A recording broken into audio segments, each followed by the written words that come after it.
খুঁড়িতে মাকতুবান, হাদিসের ইবারত বানাইছি না, মাকতুবান লেখা রয়েছে লা ইলাহা ইল্লাল্লাহ মুহাম্মাদুর। এখন যারা কয় লা ইলাহা ইল্লাল্লাহর সাথে মুহাম্মাদের সাথে যোগ দেওয়া যাবে না, তাহলে এরা আবার কোন হাদিস মানে? এখানে তো বিপদ। ইহুদির কলমার মধ্যে লা ইলাহা ইল্লাল্লাহ মুসা কালিমুল্লাহ আছে। আপনি ওল্ড টেস্টামেন্ট খোলেন, পেয়ে যাবেন। এখন old testament, new testament, Bhagavad Gita, Rigveda, Samaveda, Atharvaveda, Chaturveda সব জায়গা আছে। দরসম মধ্যং মুক্তিয়ম পদ্ধতিয়ং লাইলং ইল্লতি ইল্লং মুহাম্মাদুন রাসূলুং কলির কলকিয়ম ওম শান্তি ওম শান্তি ওম শান্তি। আপনি ভগবদ্গীতা, ঋগ্বেদ, সামবেদ, অথর্ববেদ, চতুর্বেদে দেখবেন পৃথিবীতে আখিরাতে ত্রিলোকে যদি বাঁচতে চাও লা ইলাহা ইল্লাল্লাহ মুহাম্মাদুর রাসূলুল্লাহ সাল্লাল্লাহু আলাইহি ওয়াসাল্লাম। এরপরে লিখলেন কলির কলকিয়ম, মুহাম্মদ সাল্লাল্লাহু আলাইহি ওয়াসাল্লামের মতো কিয়ামত পর্যন্ত আর কোন মানুষ আসেনি আর আসবে না। অথচ আপনি মাথার টুপি দিয়ে মানুষে কোরআন সামনে নিয়ে বলতেছেন নবী আমাদের মতো মানুষ। তাহলে আপনার চাইতে হিন্দুর মর্যাদা তো অনেক বেশি ভাইজান। দ্বিতীয় নম্বর, লা ইলাহা ইল্লাল্লাহ মুসা কালিমুল্লাহ লিখে রাখলো ওল্ড টেস্টামেন্টে ইহুদিরা, নিউ টেস্টামেন্টে রেখে রাখলো আপনার খ্রিস্টানেরা লা ইলাহা ইল্লাল্লাহ ঈসা রুহুল্লাহ আলাইহিস সালাম। তাহলে খ্রিস্টানরা ঈসা রুহুল্লাহর নাম রাখলেন, ইহুদিরা মুসা নবীর নাম লিখলেন কালিমুল্লাহ। আর আপনার তো মুসাও নাই, ঈসাও নাই, মুহাম্মদও নাই, তা আপনি না ইহুদির চেয়েও খারাপ ভাইজান। এত গরম কেন? এত কষ্ট হয় কেন? ইহুদি কেন ইহুদি? তাদের তাওহীদ ঠিক আছে, শুধু রিসালাতের নবী মুসা কালিমুল্লাহর নামটা বাদ দিয়ে, যেহেতু আল্লাহ বলেছেন লা তুমিনুন্না বিহি ওয়া লা তানসুরুন্না, সূরাতুল আলে ইমরান কিয়ামত পর্যন্ত আল্লাহ আইন করে দিয়েছেন 81 নম্বর আয়াত, এ আমার নবীগণ 1,23,999 জন পয়গম্বরকে নবুয়ত দিচ্ছি শুধু আখেরি নবীর ওসিলায়।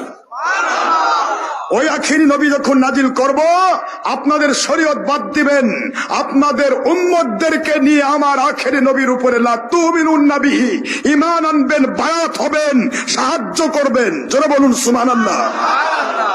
এই জন্য আল্লাহর হাবিব হলেন নবী রাসূলেরও নবী রাসূল।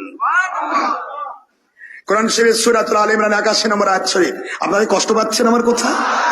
তাহলে এখানে আল্লাহ পাক বলতেছেন আমার আখিরি নবী আসলে আর কোন নবীর শরীয়ত থাকবে না। তাহলে মুসা নবী আলাইহিস সালামের নামটা যদি ইহুদিরা আজকেই তাদের তাওহীদি কালেমাত থেকে কেটে দিয়ে ওখানে আখিরি নবী মুহাম্মদুর রাসূলুল্লাহর নামটা উল্লেখ করে দেয়, ওরা মুসলমানের মর্যাদা পেয়ে যাবে। খ্রিস্টানদের কালেমাত থেকে ঈসা রুহুল্লাহর নামটা কেটে দিয়ে এখনই মুহাম্মদুর রাসূলুল্লাহ সাল্লাল্লাহু আলাইহি ওয়াসাল্লাম যোগ দিয়ে তারা ঈমান আনুক, তারা মুসলমানের মর্যাদা পেয়ে যাবে। কিন্তু শুধুমাত্র তাদের ঈমান নাই একটি কারণে, তাদের তাওহীদও আছে, সবই আছে, নবীও আছে, কিন্তু আখিরি নবীর নামটা বাদ দিয়েছে। এই জন্য তারা কাফির হয়ে পড়ে আছে। আজকে বাংলার জমিনে যদি কেউ মাথায় টুপি দিয়ে কোরআনের হাদিসের অর্থের নাম করে কেউ যদি বলে লা ইলাহা ইল্লাল্লাহ পর্যন্ত কালেমা মুহাম্মদ রাসূলুল্লাহ পড়া যাবে না, বিশ্বাস রাখুন এক্সট্রিমলি সরি, ইউ আর 72, আপনার চাইতে ইহুদি ভালো, খ্রিস্টান ভালো, হিন্দু ভালো। কি কোন আপনারা? হযরত আদম বলেন আরশে আজিমের খুঁটিতে খুঁটিতে লেখা দেখলাম লা ইলাহা ইল্লাল্লাহ মুহাম্মাদুর রাসূলুল্লাহ সাল্লাল্লাহু আলাইহি ওয়াসাল্লাম। এই কালেমাটা যখনই দেখতে পেয়েছি গো আল্লাহ, তখনই আমি তার নামে ওসিলা দিলাম, আল্লাহুম্মা রব্বি ইয়া রব্বি আসআলুকা বিহাক্কি মুহাম্মাদিন সাল্লাল্লাহু আলাইহি ওয়াসাল্লাম। আমার আখিরি নবীর নামের ওসিলায়, তার উপর দরুদের ওসিলায় আমার দোয়া কবুল করুন।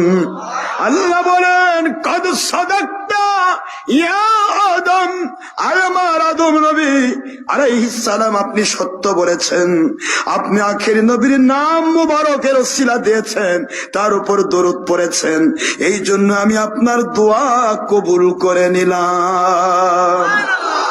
কেন 300 বছর লাগলো? কেন আপনি এতদিন ওই নবীর নাম বলেন নাই? কেন এতদিন ওই নবীর দরুদ শরীফ পড়েন নাই? সুবহানাল্লাহ বলেন না।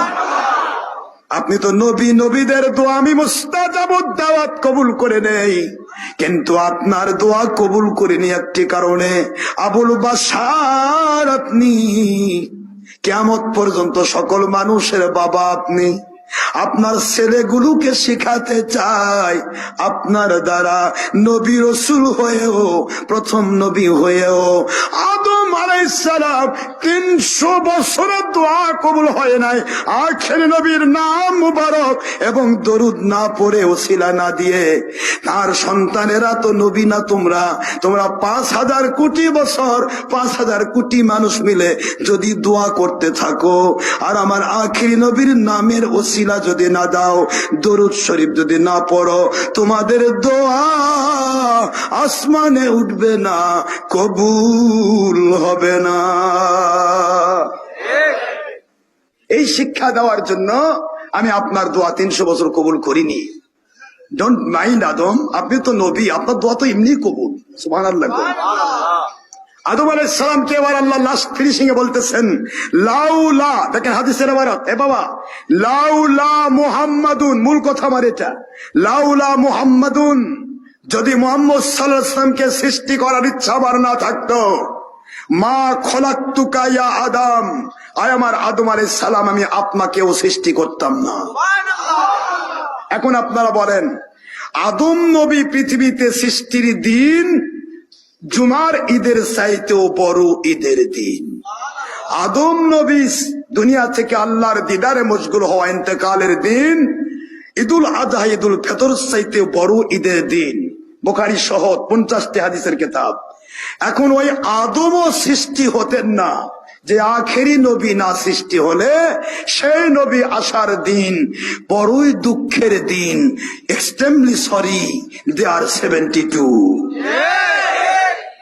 কথা কয় না, দেখে আপনারা বুঝতে পারছেন না? না, अक्लमंद और समझदार के लिए इशारा काफी है, जगह लगाए के लिए दुनिया नहीं है, इबरात के जाहे तमाशा नहीं है, চাহেঙ্গে গুফতান কোনা জানে ফাক চবর তক্ত মুর্দা চবর খান।